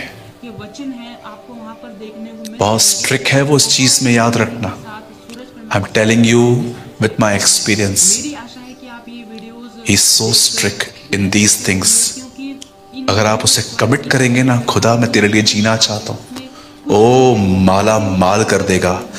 लेकिन याद रखना, अगर फिर उन चीजों के साथ मूर्खताएं की मैसेजेस को कॉपी क्यों तो दोबारा देगा, अपने लेकिन लेसन सिखा के। अपना बनाते हो, अपना कहते हो, तो मेरा उनको केवल हजारों गलतियां की इजराइल के लोगों ने, फिर भी माफ किए गए। मूसा ने एक गलती की, प्रभु ने कहा तू कनान नहीं जाएगा। का प्रसार करना और लोगों तक पहुंचाना, बहुत अलग डीलिंग होती है उसकी उन लोगों के साथ चाहे वो किसी के जो उससे कमिटमेंट करते हैं। हमें केवल इतना करना है कि हमें उन वचनों को रेनहार्ड बॉन्की के साथ एक आदमी रहता था, उन्हें कई साल रहा। केवल एक टाइम ऐसा आया, उसकी ट्रेनिंग पूरी भी नहीं हुई थी वचनों का और वो बीच में भागने की कोशिश कर रहा था। होना चाहिए। रेनहार्ड बॉन्के ने उससे कहा मत जाना, प्रभु तुझे मार देगा। आप जानते हैं इब्राहिम के बाप को किसने मारा था? परमेश्वर ने, क्योंकि उसकी वजह से इब्राहिम आगे नहीं बढ़ पा रहा था। परमेश्वर ने उसे अलग कर दिया, जा आगे बढ़। कई बार परमेश्वर हमारी तरह हार्ड स्टेप्स लेता है लाइफ में, जो बड़े कठिन होते हैं उसके लिए। आपको पता है सदोम और अमोरा को नाश करने से पहले वो इब्राहिम से मिलने क्यों आया? सिर्फ उससे शेयर करने के लिए कि मैं कुछ ऐसा करने जा रहा हूं जो मैं करना नहीं चाहता, मैं इस नगर को नाश करने जा रहा हूं। मैं फिर से कहता हूं, डोंट प्ले विथ अनॉइंटिंग। न खुदा के अभिषेक से मजाक करना, न खुदा के अभिषिक्तों से मजाक करना। ये चीजें बड़ी भारी पड़ती हैं, नाक रगड़ने पड़ते हैं फिर इसके लिए। मैं फिर से कहता हूं, अगर आप चाहते हो कि खुदा आपको कुछ दे, उसको अपना समय दो, टाइम दो। मैंने प्रभु से कहा था, जब तक 4 लोगों के मुंह से नहीं कहेगा तो मुझे कि मैं पास्टर बनूं, मैं नहीं बनूंगा। ऐसी बात रखी थी मैंने, और मुझे 4 लोगों ने आके कहा, तब मैंने पास्टरी स्वीकार की, क्योंकि मुझे डर लगता था कहीं मेरे मन में आकर मैं पास्टर न बन जाऊं। क्योंकि मैंने कई बार पास्टरों को बहुत ही तकलीफों में देखा था, और मैं डरता था कि पास्टर बनने के बाद ही तकलीफें आती है तो मुझे नहीं बनना है। मैंने प्रभु से कहा, प्रभु 4 लोगों के मुंह से, बाइबल बताती है जब 2 गवाहों से एक बात कही जाए तो ये बात पक्की होती है। मैंने प्रभु के सामने 4 लोग रखे थे कि अगर इन 4 लोगों ने आके मुझे ये सेम बात कही जो मैं तुझसे कह रहा हूं, तो मैं समझ जाऊंगा आप चाहते हो कि मैं एक पासवान बनूं। जब 4 लोगों ने मुझे आके कहा, तब मैंने वो कॉलिंग स्वीकार की प्रभु की।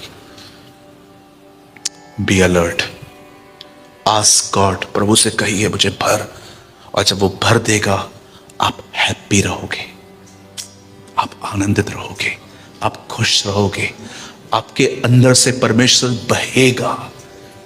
आइए मैं आपके लिए प्रेयर करना चाहता हूं। अब स्वर्गीय पिता, मैं यीशु मसीह के पवित्र नाम में आपके पास आता हूं। आइए अपने हाथों को उठाएं।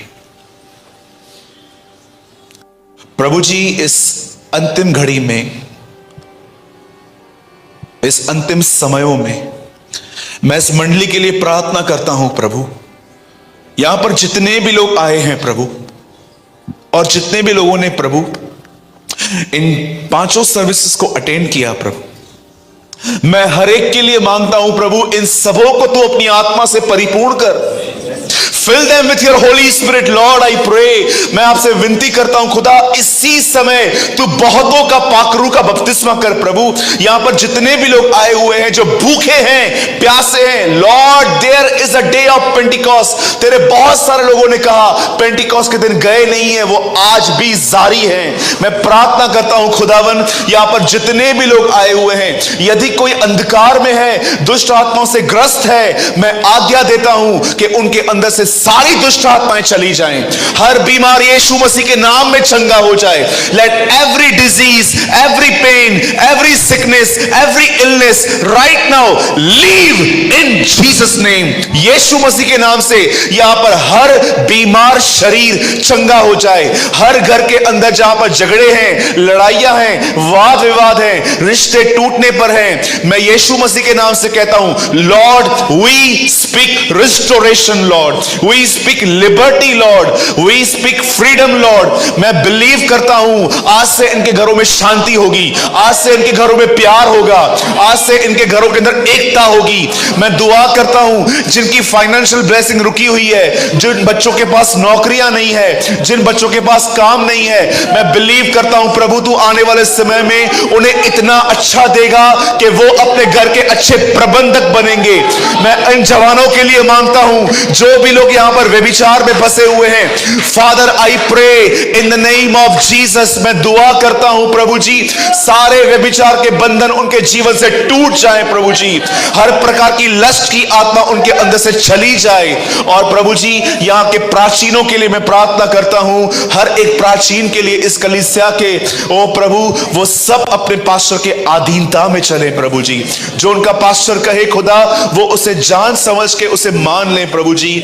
हम आपसे ये विनती करते हैं प्रभु, हम आपको सारी महिमा देते हैं प्रभु, हम आपको सारा आदर देते हैं प्रभु। मैं विनती करता हूं, कई साल पहले सुलेमान ने अपने मंदिर में जो कहा था, आज मैं वो उस चर्च से खड़ा होकर कहता हूं, जो प्रार्थनाएं यहां से की जाएं उस पर सदैव तेरे कान लगे रहें। हमारी हर एक वीडियोस का यह पर्पस होता है कि आप हर एक वीडियो से कुछ ना कुछ सीखें। और आपने इस चैनल पे आपने सूरज पिरवानी सर की वीडियोस को देखा, जिनका एक ऑफिशियल चैनल है जीसस इज लाइफ, आपने कभी न कभी जरूर देखा होगा। उनके चैनल पर जो परमेश्वर के प्रति जो परमेश्वर के वचन होते हैं वे बताए जाते हैं, बहुत ही गहराई के साथ बताए जाते हैं। और उनका हर वचन 1 से 1.5 घंटे का होता है। तो मैं भी उनकी वीडियोस को वॉच करता हूँ, देखता हूँ और उनकी वीडियोस से मैं सीखता हूँ। और जब मैं उनकी वीडियोस को देखता हूं तो मुझे बहुत इंपॉर्टेंट मैसेजेस भी देखने को मिलते हैं, जो कि उन प्रीचेस के बीच में या फिर कहीं बीच में देखने को मिल जाते हैं। तो मैंने सोचा कि उनके वीडियोस से जो इंपॉर्टेंट मैसेजेस हैं मैं आपके साथ शेयर करूं, जो कि 20 मिनट 30 मिनट के होंगे। मैं उनकी 1.5 घंटे 1 घंटे की वीडियोस में से 20 से 30 मिनट की जो इंपॉर्टेंट मैसेज वाली सीरीज है मैं आपके साथ शेयर करता हूं। तो आई होप आपको ये सीरीज अच्छे लगते होंगे, आप इनसे कुछ ना कुछ सीखते होंगे। मैं नहीं कहता कि सूरज पिरवानी सर की 1.5 घंटे की वीडियोस में केवल 20 से 30 मिनट ही इंपॉर्टेंट मैसेज होता है। मैं केवल इतना कहना चाहता हूं कि उनका हर एक वर्ड जो परमेश्वर की ओर से होता है बहुत ही इंपॉर्टेंट है और हमारे जीवन में रोल प्ले करता है। लेकिन हम उन बहुत ही सारे के सारे पॉइंट्स इंपॉर्टेंट है, बट उनसे भी ज्यादा इंपॉर्टेंट जो पॉइंट होता है मैं आपके साथ शेयर करता हूं और आप इस चैनल पे उन वीडियोस को देखते हो। आप चाहो तो मेरे चैनल पे जाकर काफी सारे वीडियोस देख सकते हो, जो कि सूरज पिरवानी सर के मैसेजेस हैं, जो परमपिता परमेश्वर के वचन हैं, आपको वहां पर देखने को मिल जाएंगे और बहुत ही गहराई के साथ सूरज पिरवानी सर ने आपके साथ शेयर किया है। मेरी आशा है कि आप ये वीडियोस देखकर ब्लेस होते होंगे, क्योंकि इन वीडियोस पर इस चैनल पर काफी कुछ कमेंट्स आते हैं जिसमें कुछ लोग कहते हैं, ज्यादा नहीं कहते, बस 1-2 लोग का मैसेज मुझे ऐसा देखने को मिला, वो ऐसा कमेंट करते हैं कि दूसरे के मैसेजेस को कॉपी क्यों करते हो और अपने अपने चैनल पे अपलोड करके उसे अपना बनाते हो, अपना कहते हो। तो मेरा उनको केवल यही रिप्लाई है, क्योंकि परमपिता परमेश्वर का वचन सभी के लिए है और हमारा काम है परमपिता परमेश्वर के वचनों का प्रसार करना और लोगों तक पहुंचाना, चाहे वो किसी के भी द्वारा कहे गए हो, चाहे वो किसी के द्वारा प्रचार किए गए हो। लेकिन हमें केवल इतना करना है कि हमें उन वचनों को, परमपिता परमेश्वर के जो वचन है, उन्हें लोगों तक पहुंचाना। केवल हमारा केवल यही उद्देश्य है कि परमपिता परमेश्वर का वचनों का किसी न किसी तरीके से प्रचार होना चाहिए। वो चाहे हम खुद प्रचार करें या फिर कोई भी प्रचार करे, अगर हम उन प्रचार को लोगों तक पहुंचा रहे हैं तो इसमें कोई भी गलत बात नहीं है, इसमें कोई भी बुरी बात नहीं है।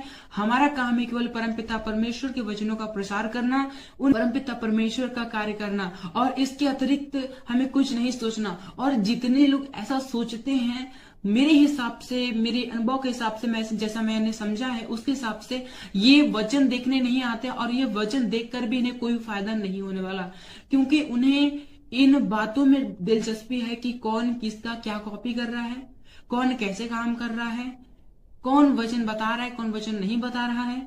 केवल उन्हें इन्हीं बातों से मतलब है। उन्हें इस बात से मतलब नहीं है कि वचन उन तक पहुंचा। उनको इस बात से मतलब है कि वचन किसके द्वारा पहुंचा। वचन से उनको मतलब नहीं है कि वचन हमारे पास आया, वचन क्या है क्या नहीं है, क्या सिखाता है, उनसे उसको कोई मतलब नहीं है। लेकिन उनको इस बात से पूरा मतलब है कि वचन किसके द्वारा आया है, कौन कर रहा है, कैसे आया है, उनको इससे मतलब है। क्या आया है, वचन में क्या आया, उनसे उनको मतलब ही नहीं है। तो ऐसे लोगों को मैं केवल यही रिप्लाई देना चाहूंगा कि वो इन बातों पर ध्यान ना दें। अगर आप तक परमेश्वर के वीडियोस पहुंचते हैं, ज्ञान के वीडियोस पहुंचते हैं, तो आप उन्हें देखें, उनसे ज्ञान प्राप्त करें और परमेश्वर के ज्ञान में बढ़ें, और इसके अतिरिक्त वो कुछ ना करें। लेकिन अगर वो इससे ज्यादा कुछ करते हैं तो परमेश्वर के लिए यह ग्रहण करने के योग्य नहीं होगा। और वो वीडियो देखेंगे, आधा घंटा 1 घंटा जो भी समय देंगे, उनका समय देना व्यर्थ हो जाएगा। वचन कहता है कि हम जो करें पूरे मन से करें। फरीसियों को यीशु मसीह ने सीधे सीधे कह दिया कि ये लोग तो केवल फालतू के टाइम वेस्ट करते हैं, परमपिता परमेश्वर की आराधना उपासना करते हैं जो कि व्यर्थ है। मजाक करते हैं ये लोग, इन लोग की आराधना प्रार्थना मैं स्वीकार नहीं करूंगा, क्योंकि इनके मन मुझसे दूर हैं। ये आते तो मेरे पास हैं, लेकिन इनका मन, इनकी सोच, इनका जो हृदय है वो मुझसे दूर है। और परमपिता परमेश्वर ने कहा मन से दीन बनो, मन के शुद्ध बनो। मन मन मन हर जगह परमपिता परमेश्वर ने मन को प्राथमिकता दी है। और जब यीशु मसीह ने कह दिया कि फरीसियों के मन उनसे दूर है, तो वो कैसे परमेश्वर के पास हो सकते हैं, कैसे वो यीशु मसीह के नजदीक हो सकते हैं। इसलिए अगर हमें परमपिता परमेश्वर की उपस्थिति में चलना है, परमपिता परमेश्वर के कार्य को करना है, तो हमें इन बातों पर ध्यान नहीं देना, कौन क्या कर रहा है, कैसे कर रहा है, क्या कर रहा है, इस बात पे ध्यान नहीं देना। हमें इस बात पे ध्यान देना है कि वचन क्या है, वचन क्यों है, वचन कैसे है, मेरे जीवन में वचन कैसे लागू होगा। अगर ये वचन मेरे पास पहुंचा है तो मैं इन वचनों पर कैसे चल सकता हूँ, और अगर मैं नहीं चल सकता तो क्यों नहीं चल सकता। फिर जाकर इन सभी रीजंस को दूर करो, और जब रीजंस दूर हो जाएंगे तो फिर आप परमपिता परमेश्वर के वचन में ऑटोमेटिकली ही ग्रोथ करोगे, ऑटोमेटिकली ही बढ़ते जाओगे, और इसमें कोई भी गलत बात नहीं है। सो आई होप आपने इस वीडियो के शेयर किए जाने के पर्पस को आपने समझा होगा। तो आज की वीडियो को हम यहीं तक रखते हैं, मिलते हैं नेक्स्ट वीडियो में आप सभी को। जय मसीह की, प्रेज़ द लॉर्ड।